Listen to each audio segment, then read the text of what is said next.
viewers, and welcome back to my channel, Mixed Masdevallias. Well, here we are again, back in the greenhouse. I've just finished watering, and I thought, you know what, while I'm in here, let's do a video update. See what we've got in bloom, what's in spike, how I finished the shading. So give me a minute, and what we'll do is start from one end and work his way around. But I hope you're all staying safe at this sad time in the world. I really do, and I hope you enjoy these videos as much as I enjoy making them. So let's get started. I've got a couple of questions as well from viewers that I want to share with you, and a few other things. So catch you in a minute. Well, yeah, I thought we'd start at this end. As you can see, everything's just been misted. That helps with my humidity in this greenhouse. We're currently looking at something like 23.3 degrees C and 73 humidity. It's about 10:30 on Saturday morning. But here's the first mistake today, trying to use the lance in between some of these mazzies. I knocked off a flower spike off Inca Prince, but everything else is coming on. There's a few more spikes over here that's due to come out shortly. This beauty, you've seen it before, but this is Pate Curse Rowan, going over now, but it's been a beautiful bloom on this. The patterning on the sepals, if you can see, if I get the camera right, the patterning on the sepals is beautiful, and it goes right down the stem, right down to the bottom of the spike. All those spots, it's absolutely beautiful. A beautiful mazzy. I've got two, it's going over, and I've got 1, 2 and 3 more spikes coming. Right, let's move along a little bit. I can just see a spike popping up down here on this. And what's that? Hieroglyphica. That's obviously ready to start blooming. We've seen these little beauties before, but this is Boliviensis, Masdevallia Boliviensis. Beautiful little orchid, part of the Cordata family.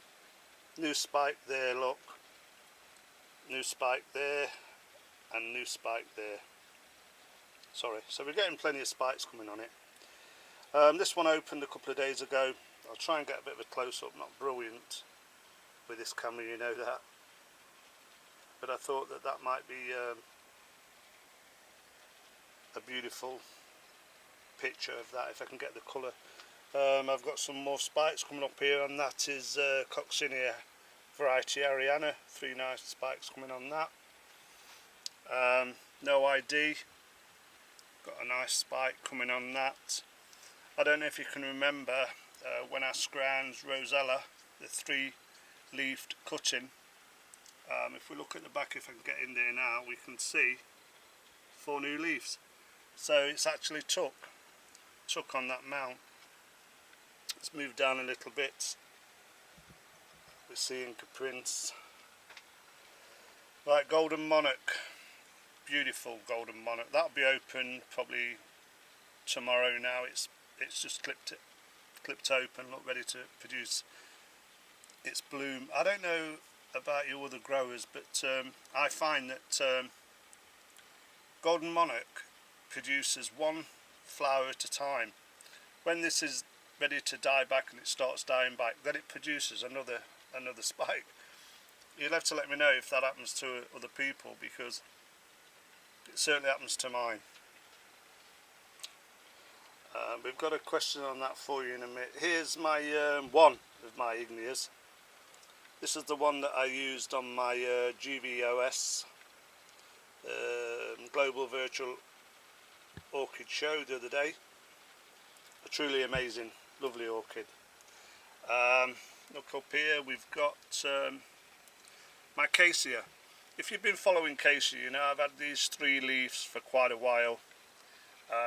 Last summer and through the winter, it's put me out now 1, 2, 3, 4, 5, 6 new spikes, so it's doing well.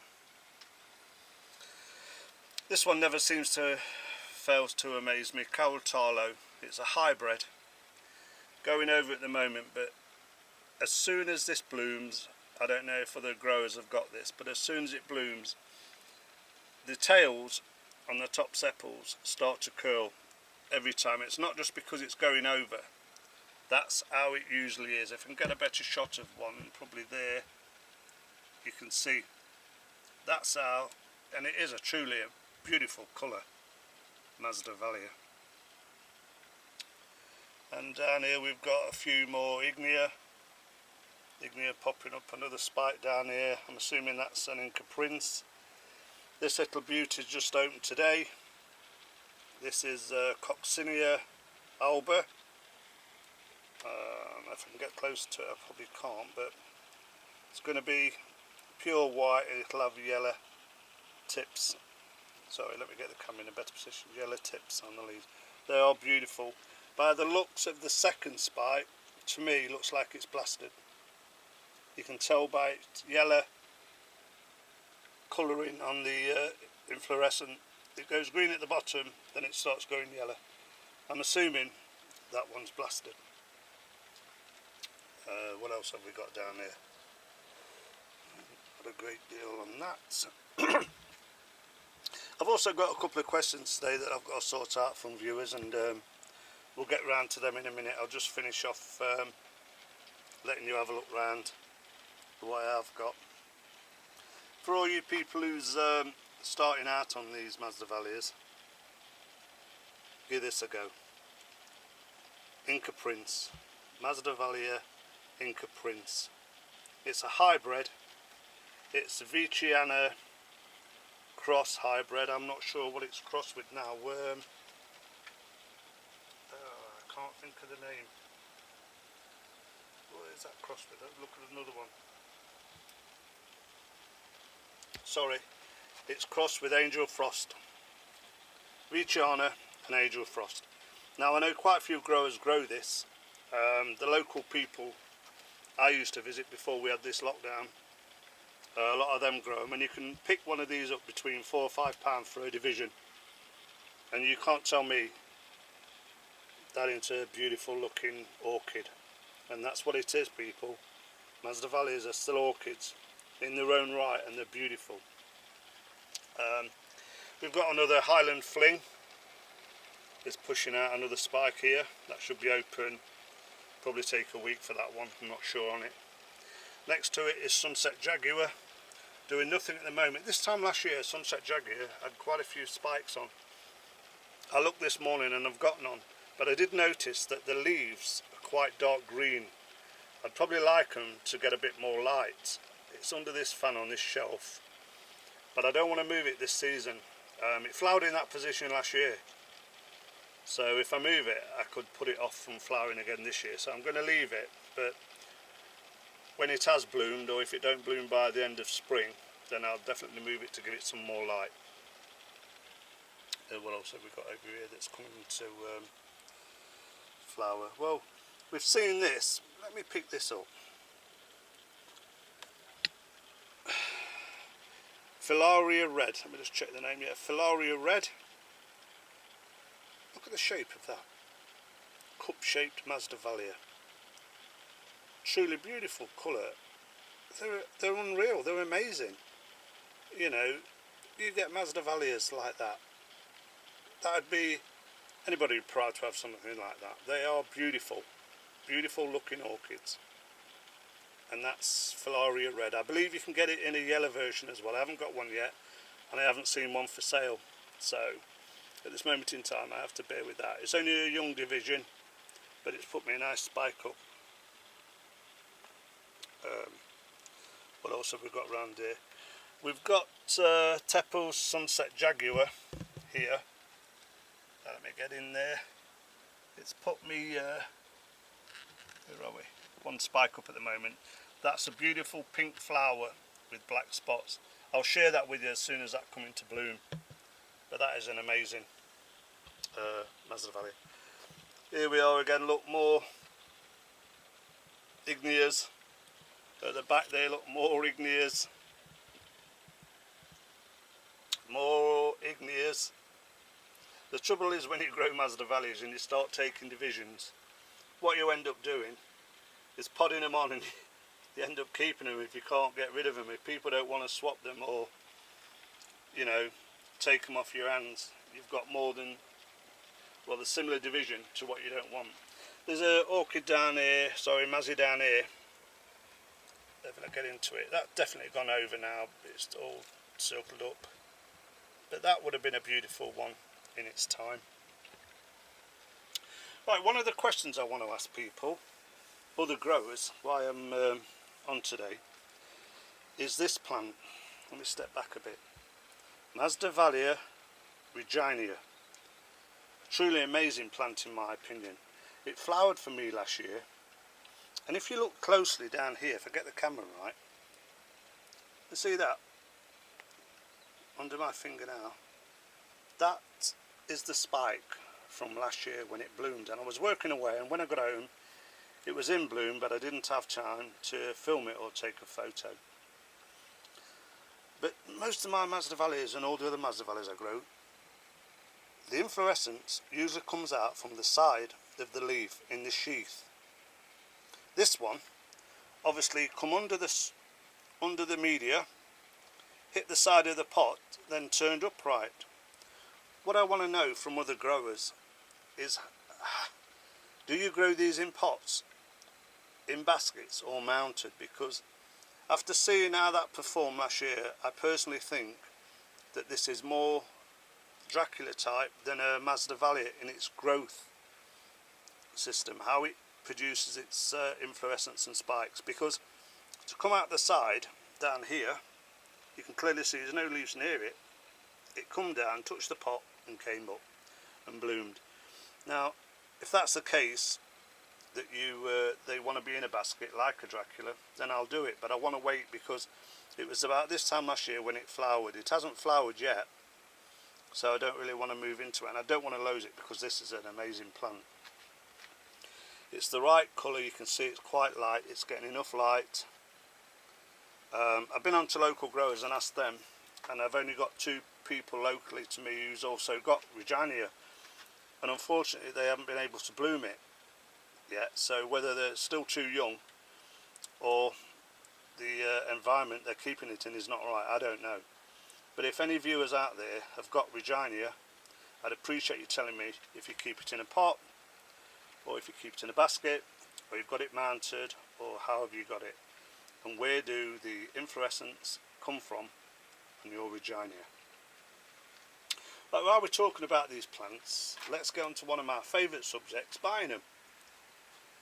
And you know my attitude, unfortunately, with good old YouTube. I just want to get you around here to show you this, look. Beautiful plant, look. 2 cracking spikes on it, sold to me as hurts the eye on eBay. Just by looking at them spikes, now I know that is Masdevallia ignea. And all you growers will know that's an ignea bud. So why do they do it? I've been told before, you know, when you've got everything's all green and you've got green plants, surely they can tell you what you're getting. Or sometimes I wonder, is it a bit of a con?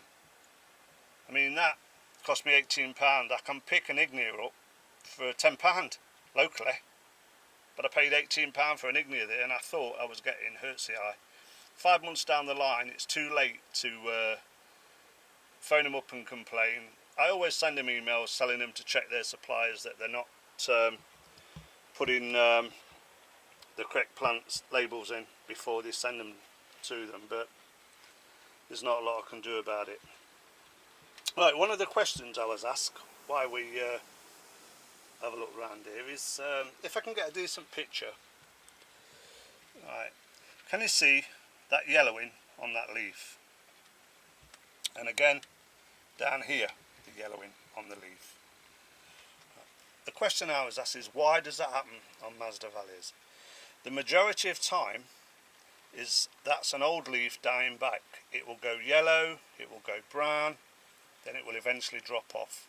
The new leaves will replace that. That's how Masdevallias grow, and it's not a great deal to worry about. But it can also be two other things. One can be a lack of calcium in the plant. Now I know this is old leaves because the calcium these plants get is every third watering I give them calcium. It can also be a light issue. It could probably mean that the plant is getting too much light. Well, I've got enough shading on here to realise that the plant next to it is pure green, the plants above it are okay, so to me that is purely old leaf. So for the viewers that ask questions about the leaf colourings, don't panic too much on a yellow leaf on a Masdevallia. It is naturally dying back. Another question people ask me quite a bit on Facebook and on an email is brown tips on Mazzy leaves. Now, being no expert, I can't guarantee what the real answer to that is, but personally, on a personal note, I find it's probably, here's another one, I find it's probably overfeeding. Your fertiliser is probably too strong. So whatever you're using, I would always say reduce it down or reduce the strength in the mix before you give it your Masdevallias. I use rain mix, a lot of you know that. That's all I do use now, rain mix at the recommended strength for Masdevallias, and I haven't had a problem. Clearly on them there, they've had some time in their life. Here's another one. Clearly some time in their life they've overfed or got too much nutrients inside of the leaves. Right, looking around now, I don't want to go right to the top because of the lighting shade. I've now got 50% shading. I've got a shade cloth on and shade netting over the top of the greenhouse. If I just go up across, you can probably see how shaded it is in here. On the back wall and the side walls, I've got a dark shade cloth all the way up the greenhouse on the externals, which reduces the light coming in on the east, south and west sides. I've left the north open because I never really ever get any sun from that side. But if you are growing Mazzies now, I hope you've all got your shade cloths on, because the temperatures during the day now are getting a lot hotter, and it doesn't take long for Masdevallias to start getting light issues. They don't like it, seriously, they won't like it. They'll just start turning the leaves pale yellow. So make sure you've got your shading on. I'm not going to say too much about watering. I water when it's needed at this moment in time. I do mist every morning. The only reason I mist is because that helps me. The misting helps me with the humidity in here. I like to keep it at about 70. I don't want it too wet, so 70 is fine for me. Have I got something? Yeah, I just had a spider in front of the lens and I thought, what's that on the front of it? Yeah, as I was saying, I try to keep it at 70 in here all the time for these Mazzies, because I don't want to drown them. But I do mist every morning just to give it an additional start up. And if you look again now, we're getting up to 25 degrees C, 72 humidity. Now the humidity won't come on until that drops to 70, then it will kick in. I don't want the big fans will come on at getting up to 25 and a half, because I like to keep it under 26 if I possibly can in here. Everything else is looking okay. Good old Coleogyne cristata. It's got quite a few blooms poking up there. Nothing opened yet, and I know people's already got them open, but I haven't. I have had a bit of a disappointing with, as I say, sometimes we have good times, sometimes we have bad times. Can you remember the other week when Dracula Vlad Tepes, I shown you a spike that I was over the moon with, really, because it had never produced a spike. Well, here it is, and yes, it's blasted, and that's my fault, totally my fault. What I did, I watered early in the morning like I normally do, put the fans on. We had a cold night, a chill come, the inflorescent was still damp and it chilled it. The only heater I had on at the time was a frost protector, which didn't kick on because we hadn't gone low enough, so I lost that. But on a good point, I've also got other Draculas, Dracula Earthachete, and I thought, you know, something else has got to do something. Let's have a look at Earthachete. So look here at this lot. We've got one spike there, 2, 3. Where is it? 4. One round the back, 5, and 1 on the top sticking out there if you can see it. Get a better picture of it. 6. So you win some, you lose some. The plant's looking healthy. That's about the only Dracula I've got anything at the moment on. All the rest are doing things. I keep looking at Vampira to see if there's got anything, but Vampira seems to be pushing out plenty of new growth, even through the pot again, but no signs of any spikes yet, or if there is, I can't see them at this moment in time. I do have another Dracula that's put me a spike up, but now we get into this daytime temperatures are increasing. I really have to keep an eye on it because too hot and they'll just blast. If you look in this one, and this one is the Dracula Benefica, and I'm sure you can see it. No, you can't see it there, but you'll see it. Where is it? There. Can you see it? Under that old leaf sheath. I'll try and put my thumb there so you can see a little bit better.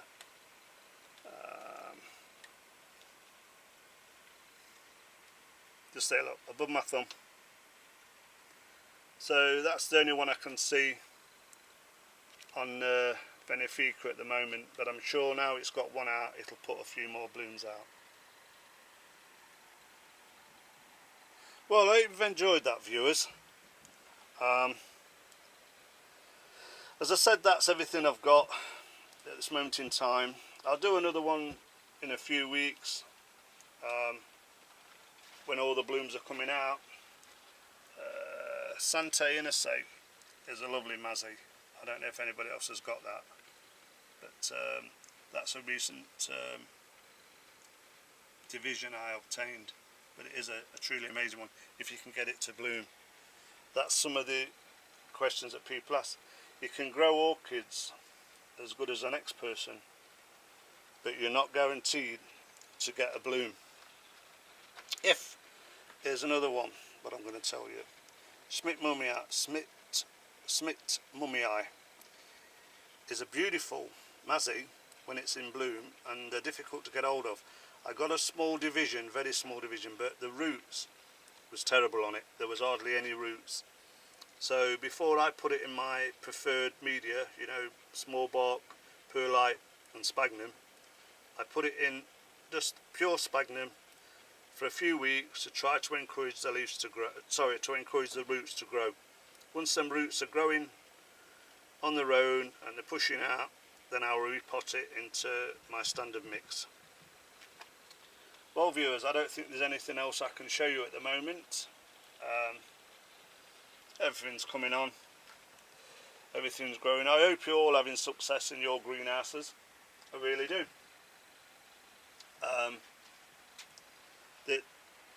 The weather today, the sun's out, it's beautiful outside. It's part of the Easter weekend, isn't it? We're all tied down, so I've got to stop in the greenhouse. I've been in here nearly every day while we've been on this lockdown. You know, you get things to do and you find things to do. But until next time, I don't want to just waffle on. I've gone through what I wanted to show you. I don't think there's anything else that I was going to knock out today to let you have a look at. But thanks for watching. You know, do subscribe if you're not subscribed. I do need the viewers to pick up on this channel. I love Masdevallias, and I'm sure that there's Mazzy lovers out there who have not been on this channel yet. And if you've got a channel, try and share it for me. Get me some more viewers. But I'll leave you with looking at this. I hope the camera, the light at the back, isn't going to take the show away on that, because that is truly beautiful. Mazzy. Alright then, viewers, I hope I haven't moved the camera around too much. I hope my voice has been okay today, because I've had a couple of times when people say they can't hear what I'm saying. Out of my other orchids, I don't really consider them as orchids. I swapped these dendrobiums for Masdevallias. But people who's watched the channel regular know that this dendrobium kingianum I was given when I first started, and I always tried to feature it somewhere in a video. But let's put some flowers up now. I think the light's behind that now, and it's going to take that off it, because that's on the north side. But it smells absolutely beautiful when you come in this greenhouse. So if you want to know anything, viewers, give it a shout. Leave it in the comments. Tell me what you think. Tell me if you think I'm getting it right. Tell me if you think I'm getting it wrong.